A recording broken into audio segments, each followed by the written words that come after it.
Hello, this is Matt on the Moon Lambeau channel. The judge in the SEC versus LBRY lawsuit agrees that the token associated with that case, the LBC token, which is Library Credit Token, it does have utility.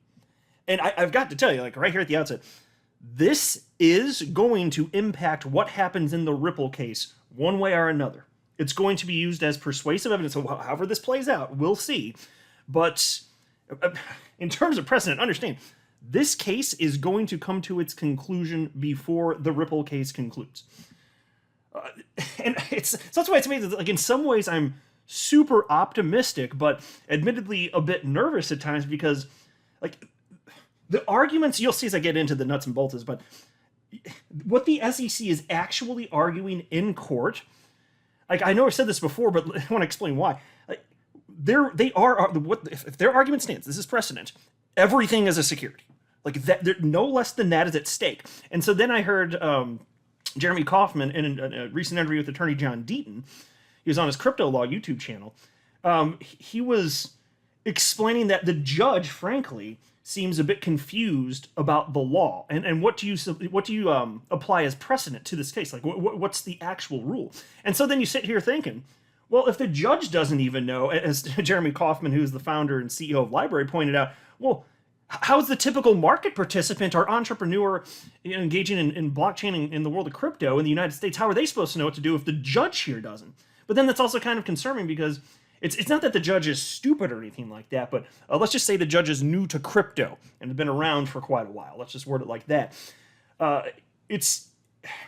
It's a little concerning, and it does seem from what Jeremy Kauffman has pointed out that he's making good faith efforts here to come to the right conclusion. It does seem that way, and he has been learning.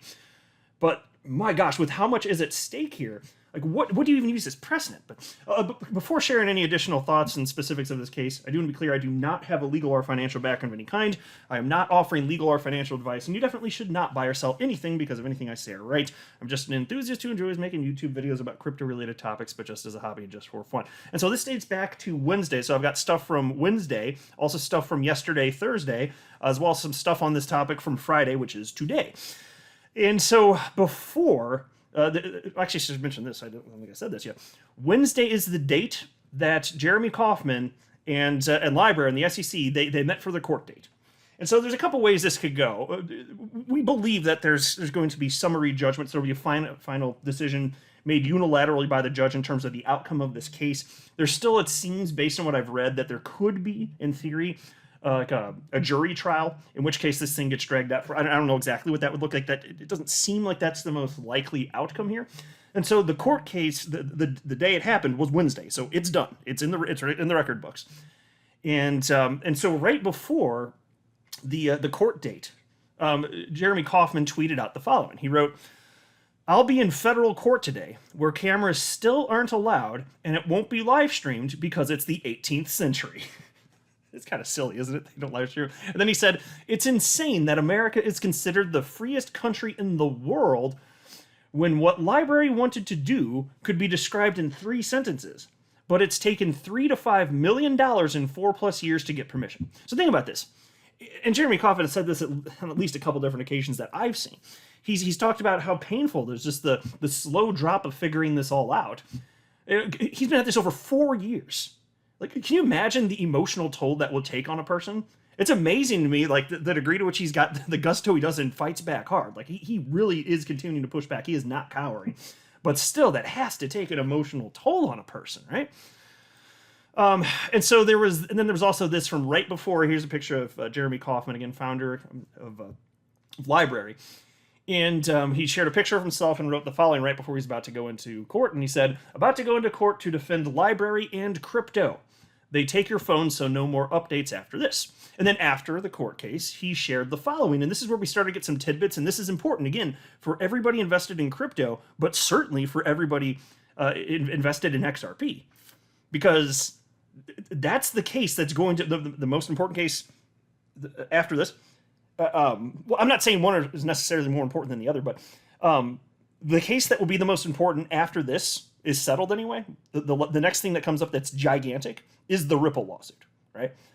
So that's why I'm just sitting here thinking, my gosh. And so anyway, after this, though, he shared this picture. I'll make it full screen and I'll share with you what he wrote. He said, "We're free. Judge was skeptical of many SEC claims. SEC was forced to admit that substantial usage of LBRY was non-speculative. Ruling in 4 to 8 weeks on summary judgment. Trial seems unlikely. More later and live on Crypto Law US, that'll be the Crypto Law TV YouTube channel is what he's referencing, at 7 p.m. Thanks to all who came, many not pictured." And I'll just take a moment to plug Attorney John Deaton's YouTube channel, Crypto Law TV. And there was this 23-minute video. I saw the whole thing. I didn't get to catch it when it was live. He did live stream it, but I did watch the whole thing. I've actually seen the whole thing in its entirety twice. And so if you got time, I strongly encourage you to go there, subscribe to his channel if you've not yet done so. And so it was so fascinating to see the judge really, there's some of the core things the SEC was arguing, he didn't seem to be buying, which is cause for optimism. So then yesterday there was this additional update from the official LBRY Twitter account, and they wrote the following. They said, "This is what the SEC argued in court yesterday." And then there's 3 bullet points. Here's the first one. 1, it doesn't matter if 75% of purchases are for utility. Number 2, it doesn't matter if the work isn't being done by seller. 3, it doesn't matter if the seller never uses investment language. So pause. Think about how insane this is. How the hell, if all those things were true, how is the asset being discussed, how could it possibly be a security? Because look, the judge says the LBC token does have utility. In fact, it's mostly a consumption token. That's what's being argued here. And the judge agrees with it. Like, the judge says, yep, that's the case. So he says it does have utility, and that people purchase LBC, again, for consumptive use. And so SEC attorneys in this case acknowledged that people do buy LBC because it has utility, but they told the judge that it doesn't matter and that LBC is a security either way. Now again, that's why you got to understand what's at stake here. That would make just about everything a security, including Bitcoin, right? If it doesn't matter, if people are not using it as for investment, if it could be 99% using it for consumptive purpose, if there's a human that uses it as an investment mechanism, then it's a security. Well, then what about Beanie Babies, right? What about, I don't know, pick your physical asset that's not a crypto. Everything's a security under that. That is faulty logic. That does not work. Which is why Jeremy Kauffman, founder of LBRY, he said, on I guess a couple occasions in that interview, he's like, this is all fake. This is all fake. There's nobody, there is no claim of fraud. Nobody was actually harmed in this. It's just the SEC, and I'm paraphrasing here, but he said it's the SEC basically claiming jurisdiction over a bunch of areas where it really doesn't have actual just jurisdiction because they're just being bullies. Like, these are terrible creatures. These people, they are bad humans. And so Jeremy Kauffman says the judge asked the SEC if the LBC token would still be a security if LBRY never did anything to promote the token, and if 75% of LBC token purchases were for consumptive use. And the SEC attorney said yes. Like, that should be extremely alarming to anyone in crypto, as Jeremy Kauffman pointed out. That means that every sale of every crypto is a security. They're literally arguing this in court. How scary is that? There's so much at stake here. It's incredible. Just think about this. In a world where, say, there's no mention publicly from LBRY. Let's say there's not been one sentence uttered about this coin, but then they sell it. It's still a security.